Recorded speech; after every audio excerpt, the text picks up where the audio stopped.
안녕하세요. 반갑습니다. 비트코인 뉴스 팡입니다. 2019년 10월 1일 비트코인 뉴스 전해드리도록 하겠습니다. 여러분들 도움이 되신다면 좋아요, 구독, 댓글 달아주시면 감사하겠고요. 투자에 관련된 정보들 참고사항일 뿐이고 좋으니 아니니 투자하실 때는 여러분들 스스로 꼭 판단하시고 결정하시길 바라겠습니다.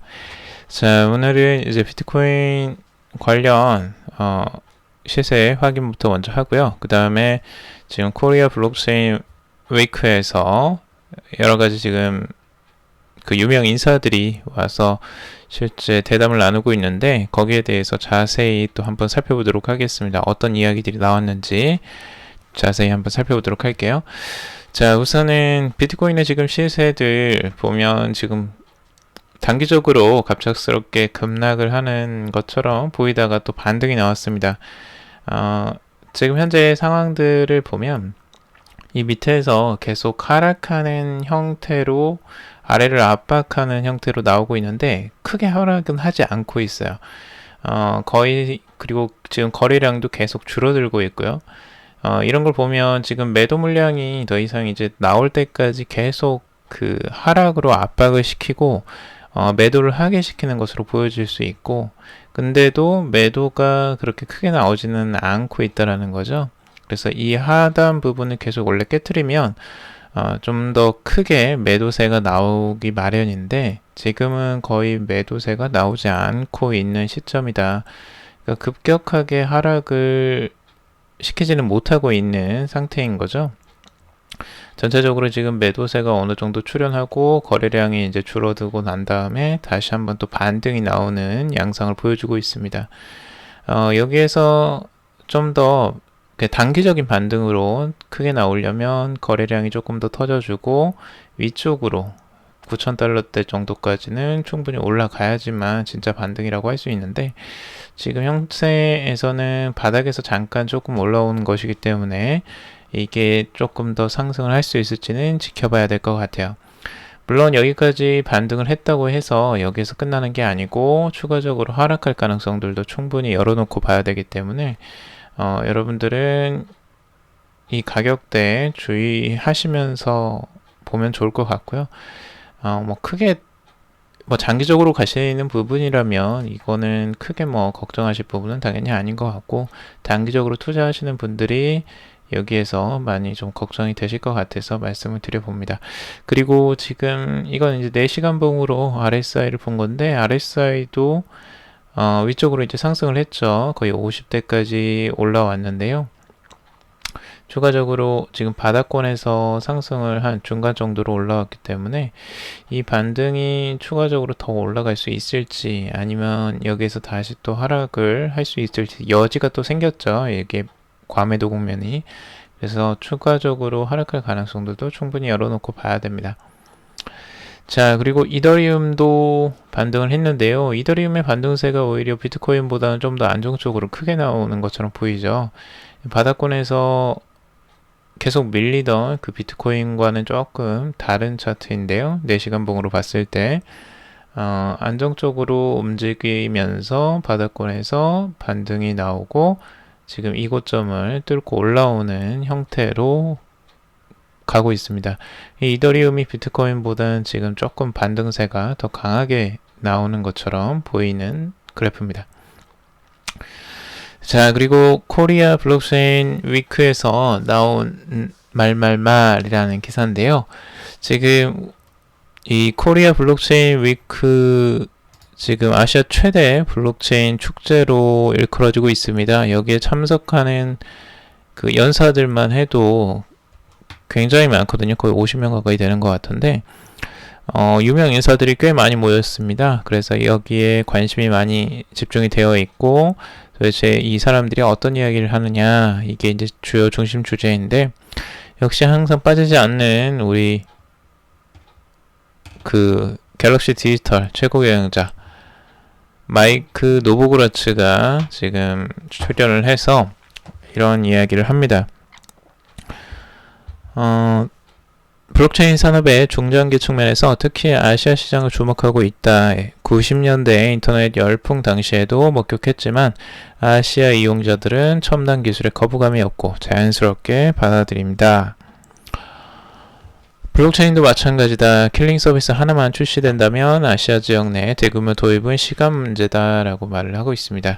그리고 비트코인은 글로벌 불확실성 속 디지털 금으로 부상하고 있다. 중장기적으로 비트코인은 주류 금융시장이 될 것이라 확신을 한다라고 이야기를 하고 있죠. 지금 이제 아시아 시장에 대해서 굉장히 긍정적인 이야기들을 하고 있는데, 역시 그렇죠. 우리나라를 포함해서 지금 중국도 그렇고 아시아의 인터넷 열풍이 굉장히 큽니다. 그래서 인터넷을 굉장히 잘 받아들이고 첨단 기술에 대한 거부감이 많이 없죠. 그래서 쉽게 수용하고 그걸 잘 활용하는 그 지역이기 때문에 여기에 대한 이제 기대감들이 있다라고 이야기를 하는 거고요. 그리고 당연히 거기에 대해서 암호화폐도 굉장히 관심이 크죠. 우리나라도 정말 폭발적이었고, 이제 그런 것들에 대해서도 이야기를 하는 것 같아요. 결국에는 비트코인이 주류 금융 시장으로 나아갈 것이다 라고 이제 긍정적으로 역시 보는 이야기였고, 이거 말고 추가적으로 이제 삼성전자 서비스 기획 그룹장인 김주환 상무도 이제 출연을 해서 조만간 업그레이드 버전의 삼성 블록체인 키스토어 SDK를 공개할 예정이다 라고 말을 했습니다. 그리고 해당 SDK는 단순 키스토어, 그러니까 삼성 암호화폐 지갑 애플리케이션 말하는 겁니다. 연동 외에 개발자들이 보다 쉽게 삼성 월렛에 탑재 가능한 D앱을 개발할 수 있도록 지원할 것이다. 개발자 친화적인 블록체인 개발 생태계를 만들겠다는 키스토어 개발 취지에 부합하도록 노력할 계획이다 라고 얘기를 하고 있죠. 삼성도 지금 갤럭시 S10부터 그 암호화폐 지갑이 들어가기 시작했죠.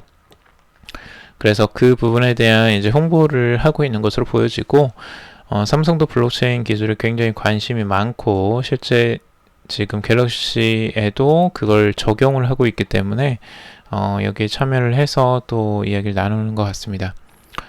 그리고 이 김소준 해시드 대표도 기조 발표를 통해서 데이터는 21세기의 원유라고 평가하지만 지금과 같이 구글, 페이스북 등 글로벌 SNS 대형 플랫폼이 데이터를 독과점하고 있는 상황에서 데이터는 본연의 가치를 발휘할 수 없다라고 이야기를 했습니다.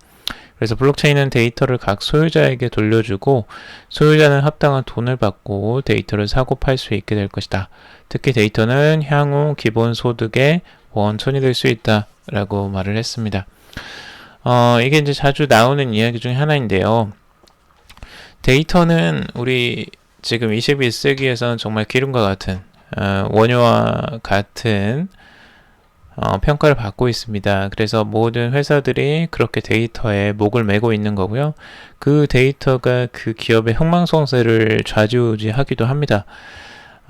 그래서 지금 그 데이터 독과점의 심각한 상황이죠. 실제 대기업, 대형 플랫폼들이 그 모든 데이터들을 독과점하고 있으니까요.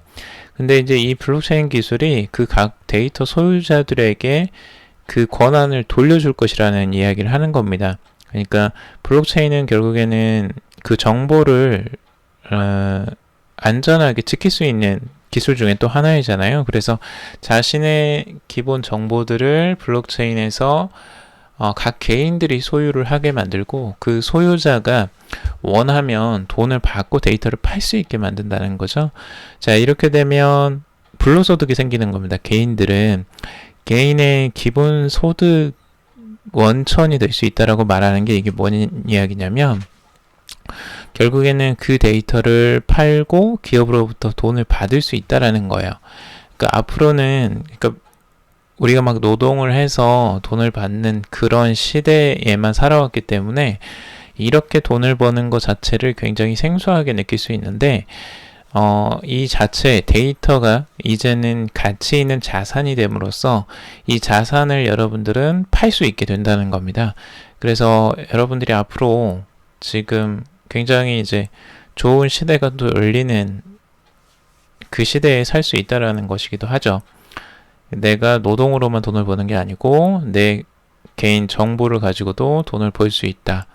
지금은 막 무료로 기업들이 가져다가 쓰는데 이제는 앞으로 블록체인 기술 때문에 그걸 돈을 받고 이제 팔 수 있는 시대가 열린다라는 이야기입니다. 자, 그리고 튜링상 수상 컴퓨터 과학자이자 블록체인 트릴레마 솔루션 플랫폼의 알고랜드 창시자 실비오 미칼리라는 사람이 블록체인 기술은 다방면으로 사용될 수 있으며 특히 마찰 없는 금융은 거대한 중개자의 역할을 줄이게 될 것이다 라고 이야기를 했다고 합니다. 그리고 이더리움의 창시자 비타릭 부테린도 왔는데요. 이더리움 2.0이 구현할 확장성이나 거래 처리 속도는 디앱들을 다시 끌어모을 것이다 라고 확신을 했습니다. 그는 프라이버시는 기존 사회에서는 매우 중요한 이슈로 최근에는 암호화폐 업계에서도 이슈가 되고 있다 라고 이야기를 하고 있어요. 지금 이제 여기에서 이더리움 2.0에 대해서 이야기를 했는데요. 이제 확장성이나 거래 처리 속도 이런 것들이 이제 끌어올려지면서 실제 많은 디앱들을 이제 모을 것으로 예상을 하고 있고요. 지금 이제 지분증명 방식으로 기반으로 하기 때문에 더더욱 확장성이 이제 커질 가능성이 있죠. 자, 그리고 프라이버시에 대해서 이야기를 하는데 프라이버시 코인이 지금 최근에 이슈가 되고 있죠. 익명성 코인. 이 코인에 대해서 지금 프라이버시가 없다면 개인은 진정한 자유를 느낄 수 없고 모두가 행복할 수 있는 기술 진보를 추구할 수 없다. 현재 많은 프로젝트가 프라이버시 관련 실험을 하고 있고 성공 여부는 단언할 수 없지만 이러한 시도 자체만으로도 의미가 있다라고 생각한다.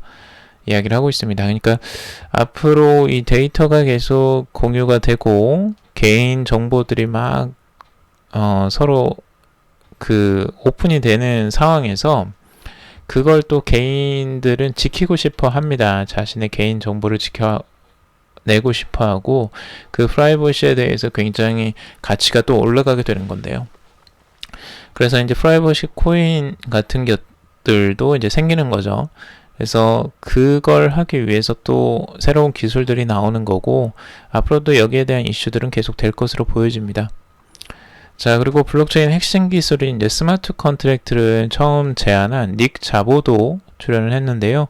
스마트 컨트랙트는 계약 과정에서 발생할 수 있는 초국경적 이슈를 해소하고 소송 분쟁 가능성을 최소화한다라고 이야기하고 있습니다. 그래서 최근 스마트 컨트랙트는 금융 등 다양한 분야에서 활용되면서 계약 조건에 따른 커스터마이징이 가능해지는 등 창의적으로 발전하고 있다. 라고 이야기를 하고 있죠.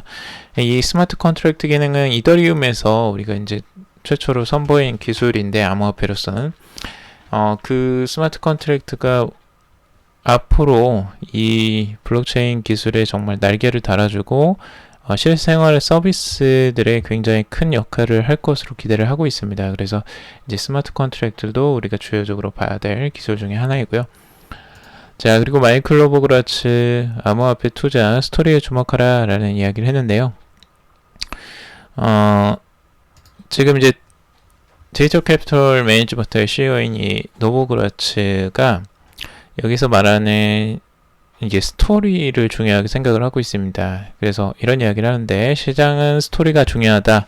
글로벌 경제의 불확실성, 중앙은행에 대한 절망, 금융의 민주화, 나카모토 사토시의 정체 등 비트코인의 등장을 둘러싼 모든 스토리들이 매력적이었다. 우리는 이러한 스토리에 많은 매력을 느끼고 그것들이 세상을 바꾼다라고 말을 하고 있습니다. 그래서 여기에서 이제 말하는 그 스토리, 사람들은 스토리를 굉장히 좋아하죠. 우리는 이야기들을 좋아하고 항상 영화나 드라마 뭐 이런 스토리들을 많이 보고 있잖아요. 그래서 그것에 흥미를 느끼게 만드는 게 이제 주요했다라고 이야기를 하고 있어요. 이 암호화폐도. 그래서 암호화폐를 투자할 시에 그 스토리에 주목을 해야 된다라고 이야기를 하고 있고, 지금 보시면 아시겠지만 우리가 지금 이 비트코인에 출연할 때 그 내부적인 스토리가 있잖아요. 그래서 2008년도에 금융위기가 있을 때 그때의 그 금융 위기에 그 거대 자본들이 하는 그런 행태들, 그 행태들에 반하기 위해서 그것에 대해서 이제 비트코인이 출연했다라는 그런 스토리들이 있었죠. 그래서 그런 스토리가 우리를 암호화폐로 이끌고 있고 그 암호화폐가 계속 성장하게 나가는 데 밑거름이 되고 있다라는 이야기입니다. 그리고 지금 이제 비트코인이나 암호화폐가 계속 이제 가격 폭락을 겪었는데요. 지금 앞으로는 투자자 시장이 더욱더 이제 성숙해지고 있다라고 분석을 하고 있습니다. 그래서 이 비트코인의 입지를 앞으로는 더욱더 강화할 것으로 보여지는데 그 원인은 결국엔 미중 무역 전쟁을 비롯한 글로벌 금융위기나 기관 투자들이 유입할 수 있는 환경이 조성되고 있다라고 이야기를 하고 있습니다. 자, 그리고 장병규 4차 산업위원장이 이번에도 출연을 했는데요. 재미난 부분이 있어요. 우선은 여러분들이 아시는 이 분은 장병규 위원장은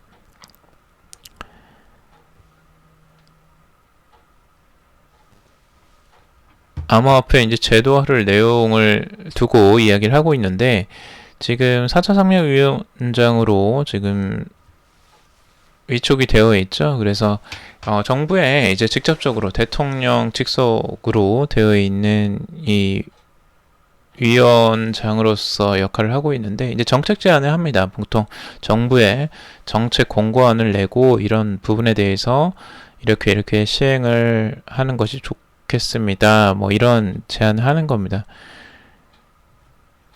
근데 이분 워낙 유명하시죠. 장병규 위원장은 그 게임 뭐였죠? 배틀그라운드였나요?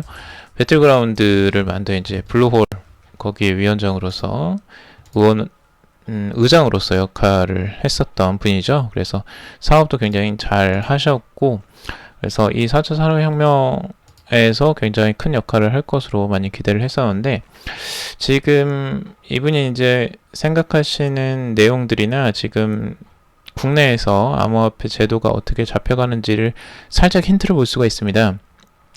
우선은 여기에서 말씀하시는 게 4차 산업위가 암호화폐 제도권 편입을 내용으로 하는 권고안 발표 역시 같은 맥락으로 지금 하고 있다는데 이 정부에서 블록체인과 관련된 긍정적인 인식의 변화가 일어나고 있다라고 합니다.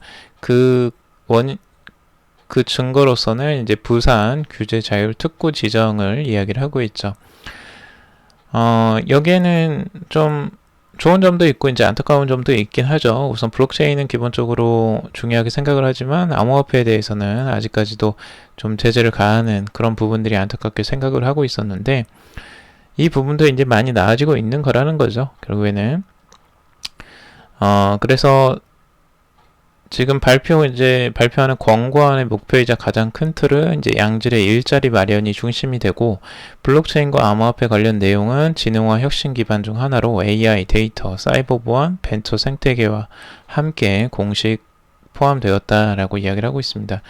그리고 권고안의 세 가지 방향이 암호화폐 제도권 편입, 블록체인 규제, 샌드박스 적용 확대, 블록체인 전문 인력 및 기술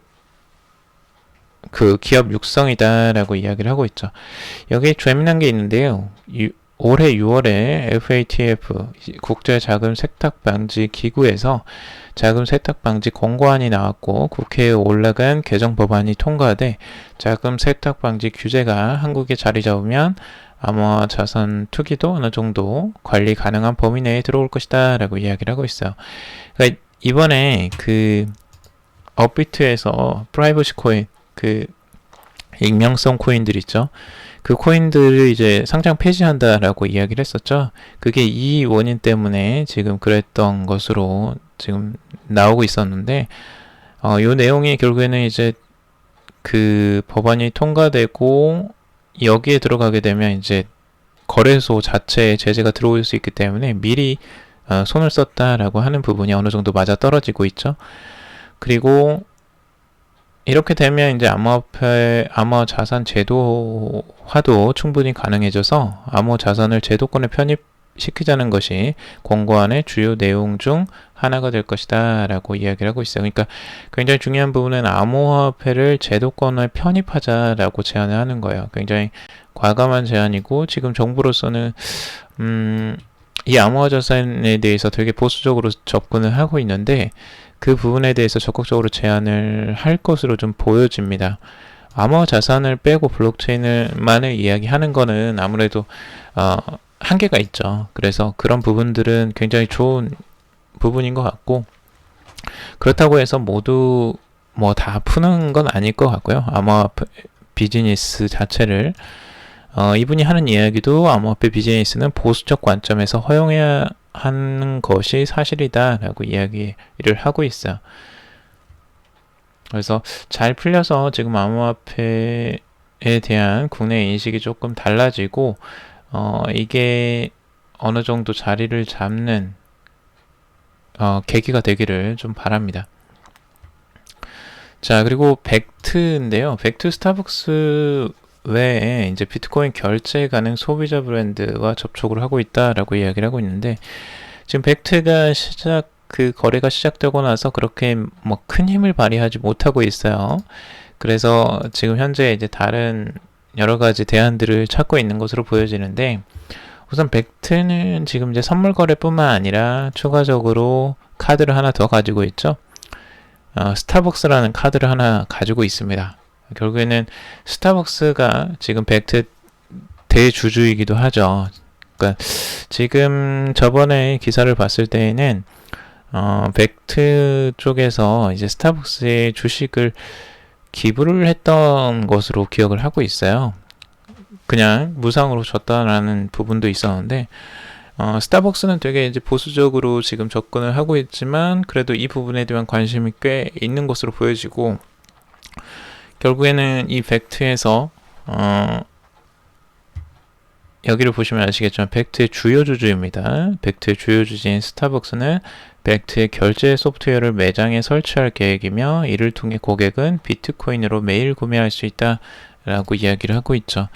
그러니까 여기에서는 벡트가 앞으로 추진할 것은 이제 소비자들이 비트코인 결제를 실제로 할 수 있게 만들기 위한 노력을 할 것으로 보여지고, 이 카드를 이제 쓰게 되겠죠. 만약 스타벅스에서 비트코인을 쓸 수 있다, 그러면 파격적인 이제 홍보 효과들이 나올 것 같고, 그게 이제 큰 영향을 미칠 것 같은데, 지금 스타벅스에서는 되게 조심스럽게 접근을 하는 것 같아요. 이 뭐 비트코인을 쓴다라는 것 자체를 이야기 꺼내는 걸 굉장히 기사를 보면 좀 두려워하는 느낌들도 들어요.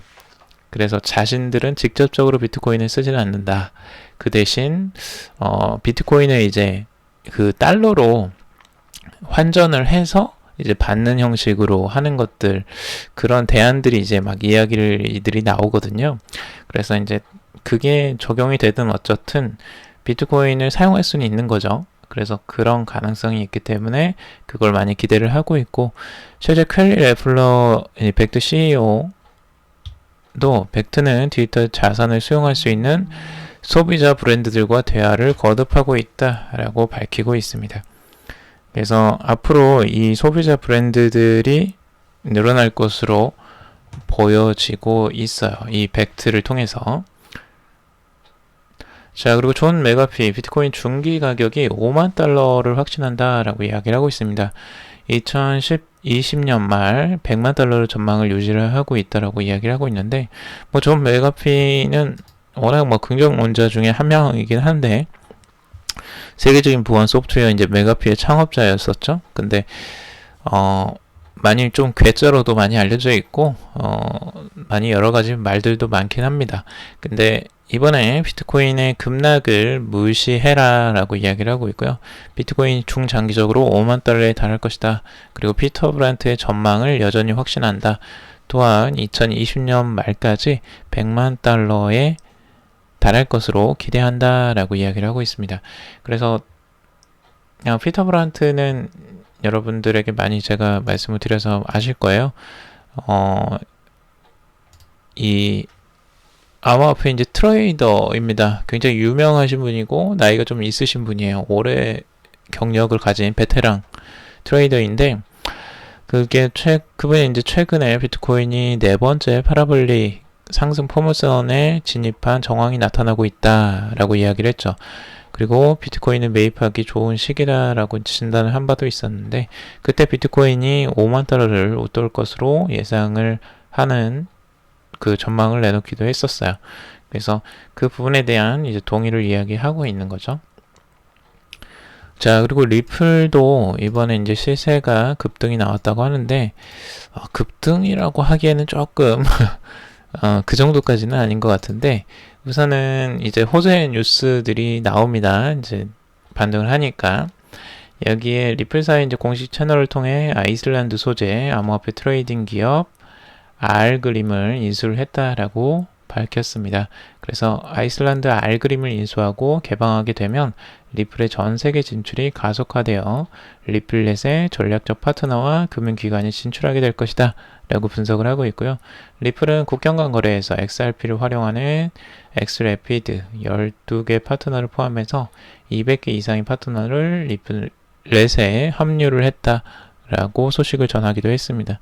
그래서 리플은 지금도 계속 이제 확장되어 가고 있고, 자신의 플랫폼을 넓혀가기 위해서 여러 가지 기업 인수 같은 방식들을 이용해서 넓혀가는 것으로 보여집니다. 거기에 뭐 리플렛을 활용한다면 좋은 그림이 그려질 수도 있겠죠. 그래서 그런 부분에 대해서 리플을 가지고 계신 분들에게는 좋은 소식이 될 수 있을 것 같습니다. 리플의 시세 반등이 나왔죠. 이렇게 크게 반등이 나왔고, 다른 알트코인들보다는 그래도 반등이 크게 나와서 이 부분에 대한 긍정적인 부분, 아까 호재 뉴스가 그 부분에 대한 반영이라고 보고 있고, 지금 0.256달러 정도 시세를 형성하고 있습니다. 자, 그리고 이오스도 신규 투자 소식 영향에 뚜렷한 회복세로 손실을 만회 중이라고 하는데요. 디크립트에서 이오스의 실적 호전 배경으로 모기업 블록 닷원이 미 버지니아주 알링턴에 1천만 달러를 투자해서 새로운 본사를 건립한다라는 계획을 발표했다라고 합니다. 그것이 이제 긍정적인 영향을 미쳤다고 하는데요. 이오스도 반등이 나왔죠. 그래서 똑같이 다른 알트코인들도 이제 비트코인이 지금 반등하면서 나오는 것들 정도인 것 같아요. 이 정도는 뭐 크게 반등을 했다라고 하기에는 조금 약하죠. 이 정도는. 그 이더리움도 뭐 이 정도 이상은 반등을 했으니까요. 그래서 그런 부분들은 뭐 참고적인 사항으로 좀 보시면 좋을 것 같습니다. 자, 오늘 여기까지 정리를 해봤고요. 여러분들 좀 도움이 되셨길 바랍니다. 오늘 말이 너무 많았네요. 자, 오늘 여러분들 도움이 되셨다면 그 좋아요, 구독, 댓글 달아주시면 감사하겠고요. 투자에 관련된 정보들 참고사항일 뿐이고, 좋으니 아니니 투자하실 때는 여러분들 스스로 꼭 판단하시고 결정하시길 바라겠습니다. 오늘도 들어주셔서 정말 감사합니다.